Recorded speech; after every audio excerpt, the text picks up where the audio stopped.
Reading with your kids. Hola, ni hao, konnichiwa, assalamu alaikum, shalom, mahaba, moni muli wanji, namaste, jambo, bienvenidos. Hi, my name is Gently, and this is the Reading with Your Kids podcast. We are coming to you from the beautiful neighborhood of Reedville in the southwest corner of Boston, Massachusetts. We are so delighted and so very thankful that you are joining us in our mission to help families grow closer through reading. Please be sure to subscribe to the show on the iHeartRadio app, on Apple Podcasts, Amazon Music, Spotify, Google Podcasts, Stitcher Radio, wherever you find your podcast. Our guest today is coming to us from Vietnam. His name is Will Rainey, and he is here to celebrate Grandpa's Fortune Fables. Before we invite Will into the studio, we want to let you know that this episode of the Reading with Your Kids podcast is brought to you by I Love a Good Book by Dr. Kimberly Harris. According to Scholastic's 2016 Kids and Family Reading Report, 27% of boys versus 37% of girls said that they read books for fun at least 5 days a week. 45% of boys versus 36% of girls said they often have trouble finding books they like. I Love a Good Book is the first book in the Boys Unboxed series, which was written to help boys from ages 0 to 6 establish an early positive relationship with books and a solid foundation with reading. Join the I Love a Good Book movement and help to inspire a generation of young readers, especially a generation of young boys who love to read and love to learn. Please visit their website today, iloveagoodbook.com. Join us right now from the beautiful nation of Vietnam. Our guest today is here to celebrate, I think, a really important book with a really important message all of our kids, no matter what age they are, need to hear. The name of the book is Grandpa's Fortune Fables, and our guest is Will Rainey. Hey, Will, how are you? I'm doing very well. How are you? I'm wonderful. I'm really excited to have you on the show and talk about this. Grandpa's Fortune Fables is all about financial literacy. Am I right? That's correct. Yeah. Yes. Financial literacy, but all through stories. So it's not boring. It's not a textbook. It's things that kids are going to remember and learn and be grateful that they kind of learned this lesson, because they're probably not going to learn this stuff at school, unfortunately. Yeah. They're going to learn a whole lot of other stuff that a lot of parents are scratching their heads and thinking, why are you learning this in school? But they're not going to learn about financial literacy, about balancing a checkbook. Most kids, I mean, my daughter doesn't know how to write a check. She's very financially literate. She is very great with savings. She's very responsible, deals, is the money person for the agency that she works for, but has never actually had to write a check. Yes, it's crazy. And there's kids everywhere who are kind of going to 18 years old and never really had to deal with money at all. And then they're like thrown into the world, and good luck. Yeah. We'd never do that with driving tests. We train our kids to make sure they're ready for the roads. And it just happens. We just need to do more and more. And the sad thing is parents don't know how to train their kids. They were never taught themselves. Yeah. And so, this book is going to be helpful as much to parents as it is for the kids. Yeah, so there's a lot that I want to talk to you about. But first, let's jump into, tell us about Grandpa's Fortune Fables. Yeah. So the book's based on a young girl called Gail, and she meets her friend and she wants to teach him about money. And so she goes through how she learned about money from her grandpa. But her grandpa didn't just tell her, sit down and give her a lecture. He told her about how he learned from going on this adventure to this faraway island. So he went there in search of gold, but he learned so much on this island. So each chapter in the book has the little girl reciting one of the little adventures from her grandpa. And they're all using kind of this analogy that money is a bit like seeds, and you can kind of give those seeds away, and that's like spending. But if you kind of plant those seeds, then they can grow. And essentially Grandpa grew this forest, and as he was doing that, he learned about the importance of saving some of his seeds rather than giving them away. He learned how to grow them, which is about investing. He learned how to sort of earn some seeds by doing some jobs and starting his own little business.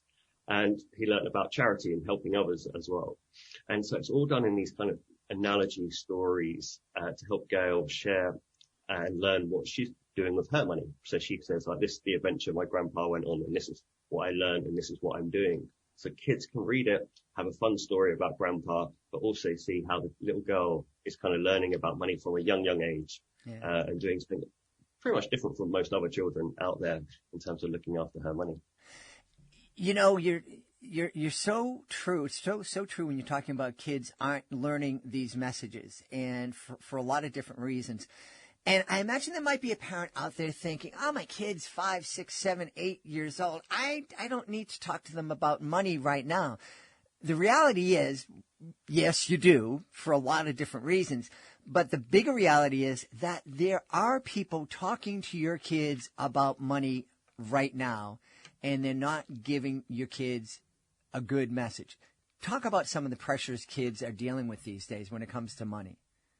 Yeah, and just on that, so there's been research that shows that kids form many of their adult money behaviors by the age of 7. So even though we're not talking to them about money, they're picking this up. So in terms of kids, when they see money, most of the messages they're going to get from people and this social pressure in the question is that when kids get, say, money from the tooth fairy or from Christmas, most adults will say to them, oh, what are you going to go and spend that money on? So in their minds, they're going, money is for spending, money is for spending, money is for spending. And that gets hardwired into their minds. And we all hope later that there'll be a trigger and then they'll say, oh, money's not just for spending, they need to start saving. But the more it's hardwired in at a young age that money is just for spending. So that's why it's so important that parents and hopefully schools will start coming in and say, money's not just for spending. Spending is fun and we should do that, but we also need to look after that money and make it grow. And yeah, as you mentioned, social pressure about Instagram and Facebook and just other friends. They're not just comparing themselves to Billy next door. They're comparing themselves to essentially the whole wide world now. So a bit different from when we were growing up. We would just compare people who are probably in our same social economic status. Yeah. Now they're comparing themselves to everyone, and everyone else just looks richer and has everything and they don't. So that pressure is huge for spending. Yeah, and kids don't have the sophistication to understand that a lot of what they're seeing on social media is fiction. And, you know, I think there was a 9-year-old who supposedly here in the States was, you know, had their own car and had all these millions from being a social media influencer and it was raining money all the time. And it turned out it was a fraud. Exactly. And I've mentioned this in some, because I write blogs about this all the time. And one of my most popular was like Rich Kids versus Wealthy Kids. And exactly that. But when I was growing up, we used to watch a program called MTV Cribs, and it used to be the go camera around the pop stars' houses. But even the pop stars then were hiring these houses just for the show. And now they're sort of like trying to do these comeback gigs because they've run out of money. And in the story, this is one of the big themes. I have characters. So I've got a character called Richie Raccoon, and he's very flamboyant and he's got all this stuff and everyone wants to be like him. But just as you say, it's a bit of a charade, and something happens and again, his life changes quite drastically. And and luckily Grandpa's there to sort of help him out and show him the ways of looking after his money. Yeah. Talk a little bit more about that. You know, we have this image and we've heard stories of athletes and pop stars and movie stars that have earned millions and millions of dollars, and in a relatively short period of time, they're destitute. They're not just back to where you and I might be. They're poor. Yeah. It boggles my mind how, number one, how that can happen. I mean, how can you spend that much money? But it happens all the time. Is there, you know, do you have like an insight as to how, you know, people just don't understand that, hey, this is a real windfall. Why don't you put some of it in a bank? Yeah.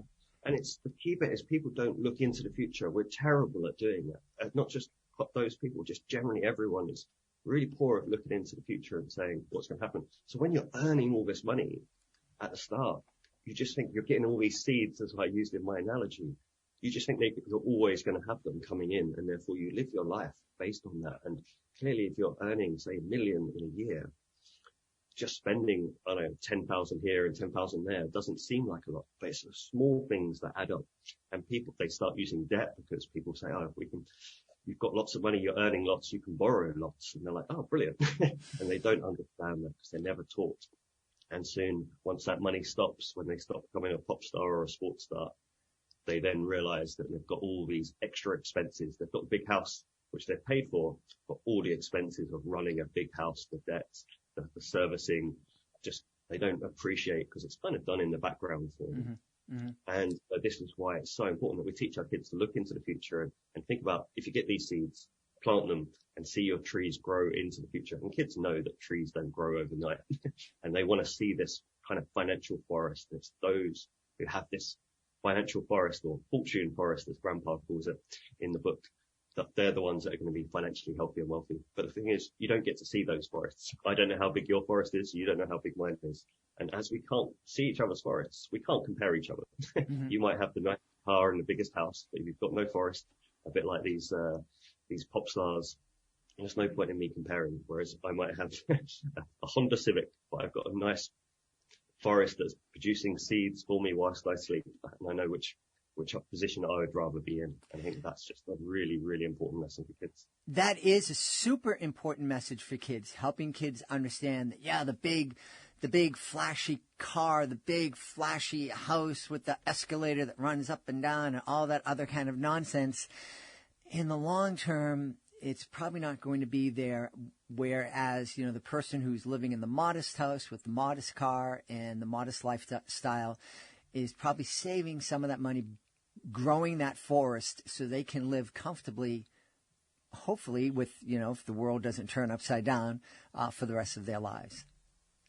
Yeah, 100%. And the reason that I'm talking to you from Vietnam is my parents saved, and my parents retired early because they stayed in the same house for 25 years. And I got to observe that and I see their life being young and retired. And so I've been doing the same. My wife's got the same mindset. And now we're sort of early 40s and we've taken time off our work to spend time with our young kids. And that's because we had this forest that allows us to sort of travel the world, spend this time with the kids. We might go back to work in the future, but we've got this ability where we don't have this financial pressure. And I would trade any car, house, jewelry, clothes, for this time that I'm allowed to have with my kids. It's absolutely amazing. And I really want my kids to have that. And I want all other kids to have that kind of same opportunity to have this freedom and opportunity, which saving gives you. Savings and investing gives you opportunity. And I want that for every child out there. I know this is going to be some people out there listening going, oh yeah, Will, retired in his 40s, spending all this time with his kids, traveling the world. He had this big gift of money that was just dropped in his lap as a kid. Yeah, no, not at all. My parents showed me the value of money, and no, I've never given any loan or any gift from my parents. I'd say the biggest gift my parents gave me was let me see them saving and investing themselves, and I learned from that. And as the book, as I strongly believe, being wealthy does not mean you have to be great with numbers. You have to have rich parents. You have to have a very, very high salary job. It's about looking after that money and making sure that your income is more than your expenses. And just the biggest flaw that we're seeing so much, especially in young people today, because of that social pressure. They're spending more than they're earning. They're living above their means. Yeah. And that point about that kind of mindset, they might have got transferred some money. That's one of the biggest worries a lot of parents have, because they are actually saving for their kids. So they're putting them into I think they're Roth in the US, and they're worried their kid's going to get to 18 and just spend all that money. It's like a lottery win for them. So a lot of what parents that I'm talking to are actually worried about from that side, that they have got some money, but they're worried that when the kids get their hands on that money, they're never. There was one story of a financial advisor told me that a grandparent saved up lots of money, transferred it to their 18-year-old grandson on their 18th birthday, and he went out and bought some gold teeth. You can imagine. That is not what the grandparent's intention was. But he just saw it as a lottery win. He didn't earn that money. He didn't know where that money came from, and enjoyed spending it as he saw fit at that time. What a shame. People who are listening to the Reading with Your Kids podcast understand how important it is to get our kids reading at a young age, because that's when you instill that love of learning and helping your kids. You're reading with your 3 and 4 and 5-year-olds 20 minutes a day, every single day. When they get to school, they are going to have heard over 800,000 more words than their peers who hadn't been read to. If we can help our kids develop that same, not love of money, but just respect for money and understanding that they have the power to make great choices, and we help them learn that at the age of 4 and 5 and 6 years old, that's a gift. Just like the gift of reading, that gift of financial knowledge and literacy is going to stay with them and really enhance their lives. Yeah, no, 100%. And especially on this topic, as I said, I was never taught any of this at school. I learned about the importance of saving from reading The Richest Man in Babylon. I learned about the importance of investing from Rich Dad, Poor Dad. And so it's all these great books. I wish I read them earlier. So that's why that was my main motivation. I had that experience. I wanted to do it earlier with my kids. And that's why I wrote this book. And a bit like why I've done it in stories and called it Fables. So like Aesop's Fables, like The Boy Who Cried Wolf is one of the famous ones. Young kids, they might not remember when they first hear it, they might not know the moral. They enjoy the story, but the story stays with them, and as they grow up, they'll get the message and recite it to their children. And that's exactly what I want with these grandpa's stories in my book, that even if the kids from a young age don't fully get the money message, hopefully they'll remember the story, and as they grow up, it will trigger, and they'll learn and be able to stick in their minds for a long time and have a big impact, is my hope. Yeah. We talked earlier about the fact that even if we're not talking to our kids about money and finances, that they're hearing messages and they're seeing images that are driving their desire or the feeling that they need to spend and they need to accumulate all these things in their life. And you mentioned that you never learned these financial messages in school.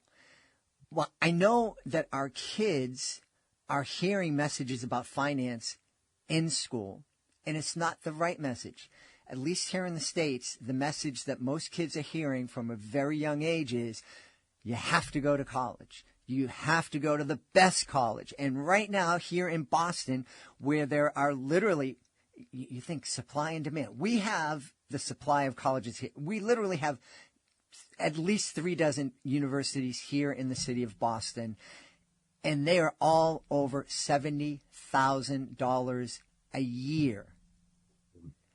Yeah. And all our kids are hearing as they're growing up is, you got to get to one of those schools. And a first grader right now, by the time they get to one of those schools, if the trajectory continues on the way it is, we're talking $140,000 a year. Wow, it's crazy. And at some point, there's going to be a decision where to say, is it financially worth doing that? Because it's debt. How long is it going to take to pay off that debt?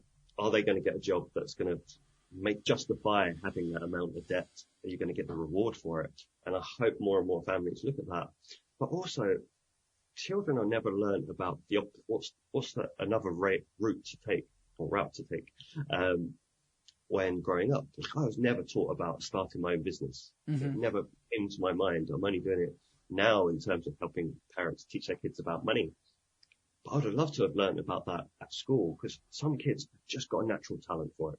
They might not be great at sports or academia or arts, but they've just got a natural joy for selling and coming up with ideas. But it's never nurtured or even discussed from a young age, and yet kind of missing out on that.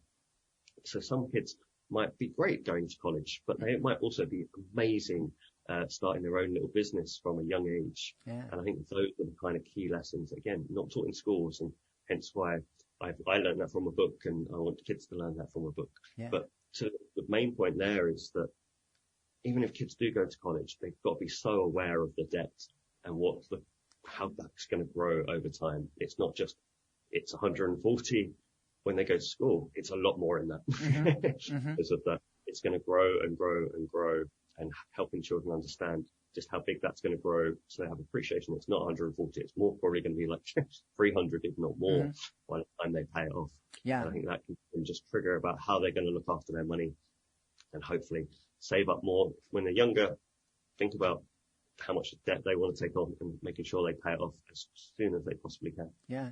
Yeah. That conversation is never had with kids, I think. You know, a kid who is going to school to get a degree in engineering or some kind of science or coding or whatnot, there's a good chance that student will graduate and be able to slide into a job where they're making $80, $90, $100,000 a year. But there's so many more students who are getting a degree that's not as usable. You know, it's more, I can't think of the word right now, but it's an art degree. And I'm an artist myself, so please don't jump all over me. I appreciate the arts. I respect the arts. But if you come out with an art degree, unless you have that bit, that's one of the things I learned as a performer, as an artist. A very wise person sat me down and he said, Jedley, you're going into show business. That's two words, show and business. Business is much longer. If you don't take care of business, there ain't going to be a show. And thankfully, I learned that 30 years ago, and I've been able to make a living running this business for over 30 years.